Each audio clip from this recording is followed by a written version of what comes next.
राधे राधे दोस्तों दोस्तानियों और जय श्री राम। आप लोगों का स्वागत है मेरे चैनल एनआर ब्लॉगिंग पे। और आज मैं आप लोगों के साथ शेयर करने जा रही हूँ कि ये जो राम मंदिर बन रहा है क्या बन गया है, कल उसमें प्राण प्रतिष्ठा होने को है। तो इस राम मंदिर की कहानी क्या है, इसका इतिहास क्या है। वैसे तो आप सभी लोग इससे वाकिफ़ ही होंगे, आजकल सोशल मीडिया का ज़माना है तो हर इंसान के पास जानकारी होगी। फिर भी मेरे चैनल के माध्यम से कुछ जानकारी मैं आपके साथ शेयर करती हूँ। जानकारी देने से पहले आप सभी को रामलला के विराजमान होने की खुशी में ढेर सारी शुभकामनाएं। और जो प्राण प्रतिष्ठा के साथ साथ कल हम सभी लोग, पूरा देश और मुझे लगता है कि विश्व कल दिवाली मनाएगा, तो उस दिवाली की भी बहुत सारी शुभकामनाएं। अब आगे बात करते हैं इसके इतिहास की। इतिहास तो बहुत है और उससे पहले का भी होगा, जहाँ से मैं शेयर करूँगी उससे पहले का भी होगा। तो मैं बाबर के काल से शुरू करती हूँ। जब बाबर ने पहली बार 1528 में अपने सेनापति मीर बाकी को अयोध्या के भव्य राम मंदिर को तोड़ने का आदेश दिया। इतिहासकार कनिंघम के अनुसार श्री राम मंदिर को बचाने के लिए हिंदुओं ने अपनी जान की बाजी लगा दी थी। 1,74,000 हिंदू वीरों के बलिदान के बाद ही मुगल मंदिर को हानि पहुंचा सके थे, क्योंकि हिंदू बराबर अपने मंदिर के लिए, अपने रामलला के लिए लड़ते रहे और लेकिन उन सभी को बलिदान देना पड़ा। मंदिर इतना मजबूत था उस समय कि उसे तोड़ने के लिए तोप के गोलों का इस्तेमाल किया गया। क्योंकि हमारे जो प्राचीन इमारतें आप लोगों ने देखी होंगी, तो वो आप खुद ही अनुमान लगा सकते हैं किस तरह से वे कितनी मजबूती से बनी हुई हैं। उन्हें तोड़ना बहुत ही मुश्किल होता है। हमारी अयोध्या पर भी कई बार आक्रमण किए गए। जो वर्तमान अयोध्या है वो बताया जाता है कि महाराज विक्रमादित्य के द्वारा निर्मित है, क्योंकि मंदिर के साथ साथ पूरी अयोध्या को ध्वस्त किया जा चुका है कई बार। तो अब हम आगे की बात करते हैं। तो फिर मंदिर को नष्ट करने के लिए मुगलों के जलाल शाह ने हिंदुओं के खून का गारा बनाकर और लखौरी ईंटों से बाबरी मस्जिद का निर्माण किया था। तो फ्रेंड्स, जो गारा होता है, ये मसाला इसको कहा जाता है, गारा। और उस समय जो है जो ईंटें चलती थी उन्हें लखौरी ईंटें कहा जाता था, इसलिए मैंने लखौरी ईंट कहा है। तो फिर उसके बाद क्या हुआ, तो जो भीठी नरेश मेहताब सिंह थे, उसके बाद की मतलब मैं बात कर रही हूँ, उसके बाद एक भीठी नरेश मेहताब सिंह थे। जब मंदिर पर आक्रमण की जानकारी उनको मिली तो उन्होंने जो है बद्रीनाथ तीर्थ यात्रा पे वो जा रहे थे, तो उन्होंने अपनी तीर्थ यात्रा रद्द कर दी और सैनिकों के साथ मीर बाकी से जा भिड़े। उससे कि मतलब ये सब क्यों कर रहे हो, ये सब अपना जो भी बातचीत की हो, और उसके बाद उनका युद्ध भी हुआ। 17 दिनों तक चली उनकी भीषण जंग और फिर दोनों ओर के असंख्य सैनिक मारे गए। और आखिर में मेहताब सिंह समेत राम भक्त एक थे वृद्ध केहरी नाम के, उन्हें जो है वीर गति प्राप्त हुई। इसके बाद आते हैं कि हंस पर सियासत के एक राजा रणविजय सिंह, तो उनके कुल के एक पुरोहित थे देवदीन पांडे। उन्होंने जो है 70,000 योद्धाओं के साथ बाबर की सेना से श्री राम जन्मभूमि के लिए संघर्ष किया और युद्ध में बुरी तरह से घायल हो जाने के बावजूद अनेक मुगल सैनिकों को उन्होंने मौत के घाट उतारा और अंत में वीर गति को प्राप्त हुए। जब राजा रणविजय सिंह को अपने पुरोहित की मृत्यु का समाचार मिला तो उन्होंने अपनी महारानी जय कुंवरी को सत्ता सौंप दी और उसके बाद वो जो है अपना खुद 25,000 सैनिकों को लेकर श्री राम जन्मभूमि मुक्त कराने के लिए निकल पड़े और अंत में वीर गति को वो भी प्राप्त हुए। और फिर उसके बाद जब राजा रणविजय सिंह का बलिदान की बात उनकी महारानी जयकुंवरी ने सुना तो उन्होंने आनंद संप्रदाय के महंत स्वामी जो महेश्वर नंद थे उनके साथ मिलकर श्री राम जन्मभूमि का संघर्ष जारी रखा।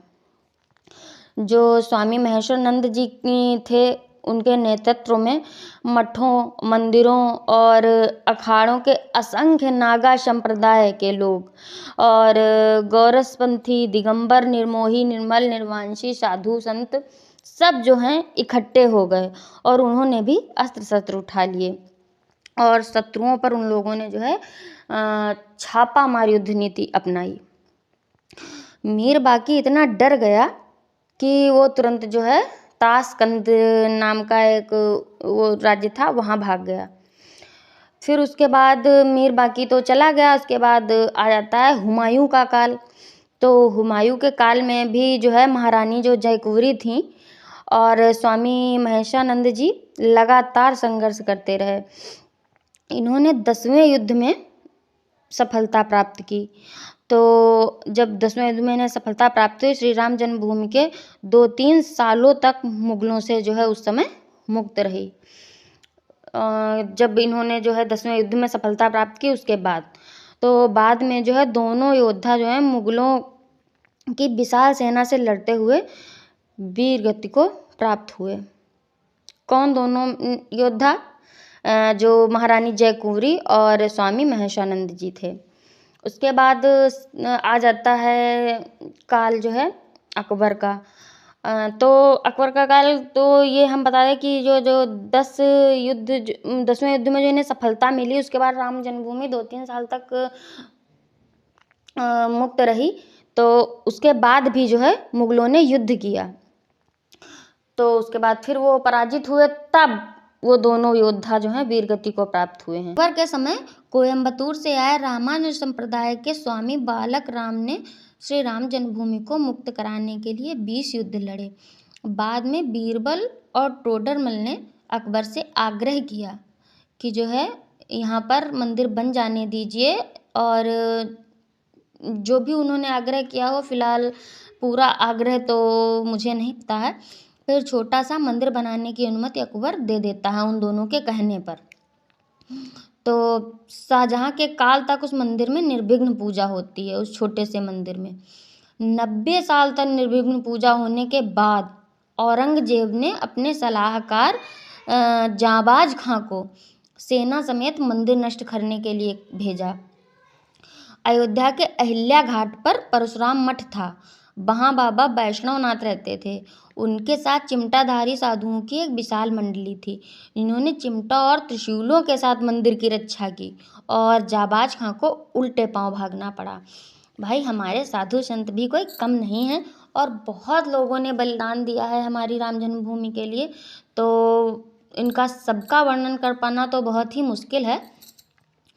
फिलहाल अब हम आगे की बात करते हैं। तो उसके बाद जो है औरंगजेब ने दूसरी बार सैयद हसन अली को विशाल सेना के साथ मंदिर नष्ट करने के लिए भेज दिया।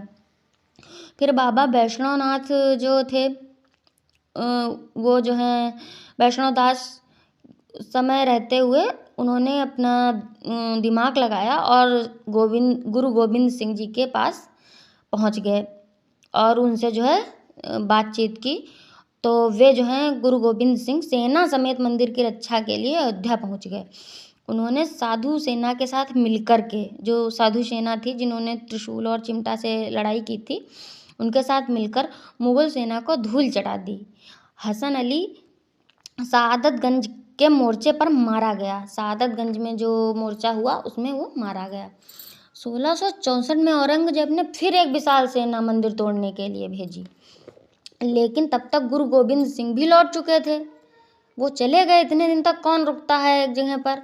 तो फिर मुगल सेना ने चबूतरे पर जो उनका भगवान श्री राम जी का छोटा सा मंदिर बना था उसको तोड़कर वहाँ पर गड्ढा बना दिया, लेकिन श्रद्धालु वहीं आकर पूजा करते रहे।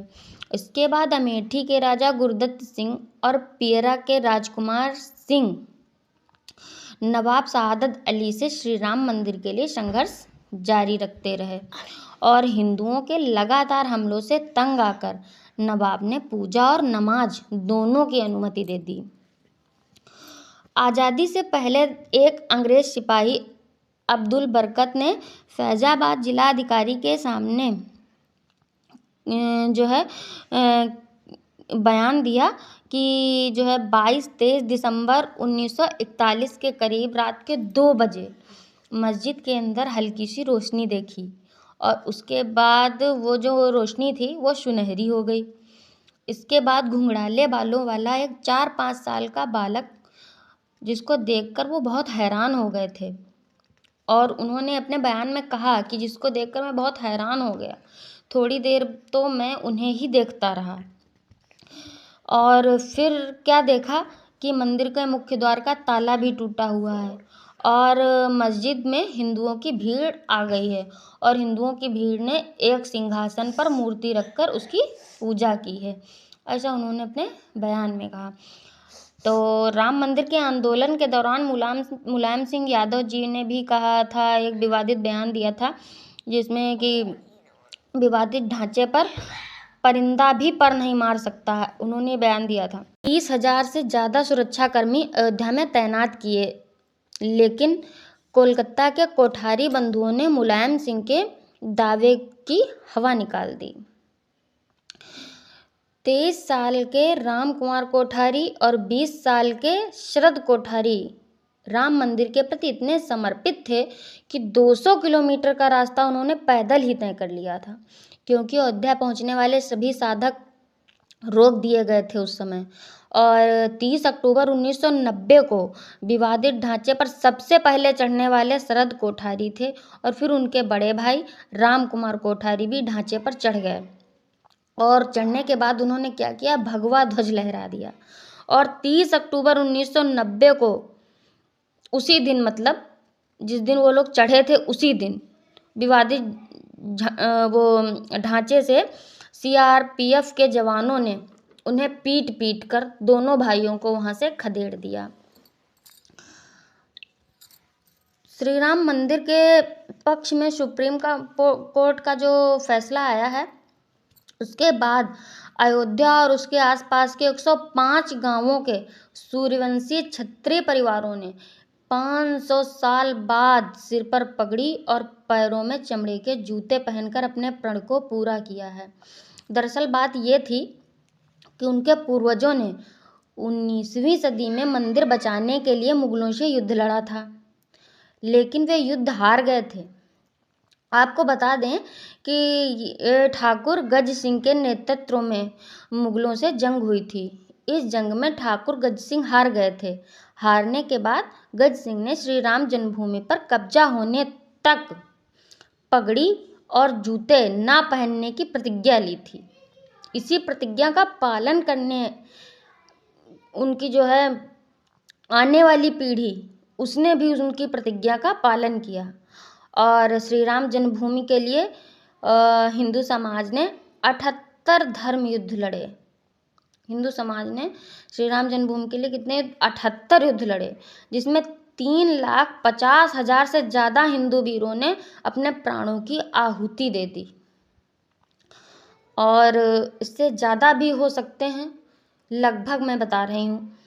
और आपको बता दें कि बाबर के काल में 5 धर्म युद्ध, हुमायूं के काल में 10, अकबर के काल में 20, औरंगजेब के काल में 30, नवाब सादत अली के काल में 5, नसरुद्दीन हैदर के समय में 3, वाजिद अली के समय में 2, अंग्रेजों के समय में 2 और उसके बाद पता नहीं और भी हुए हों जिनकी मुझे जानकारी ना हो, तो विद्वान लोग मेरी इस अल्प जानकारी पर मुझे क्षमा करें। फिलहाल तो उसके बाद मैं आपको बताती हूँ कि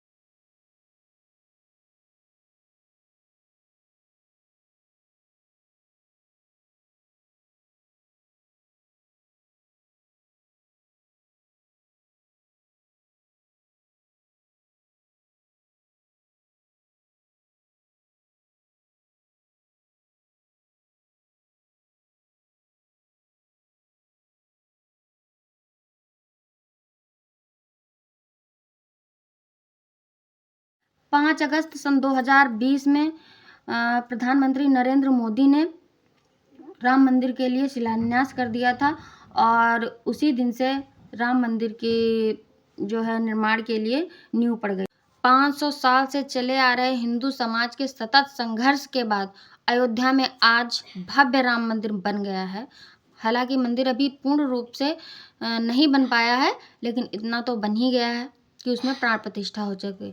इसके लिए जो है कल 22 तारीख नियुक्त की गई थी, 22 जनवरी 2024। तो वो डेट जो है कल है, तो कल प्राण प्रतिष्ठा होनी है। मंदिर की ऊंचाई 161 फीट है। इसकी सिर्फ नींव में 2 लाख ईंटें लगी हुई हैं जिन पर श्री राम लिखा हुआ है और सीढ़ियों की चौड़ाई 16 फीट है। मंदिर में 5 गुंबद हैं।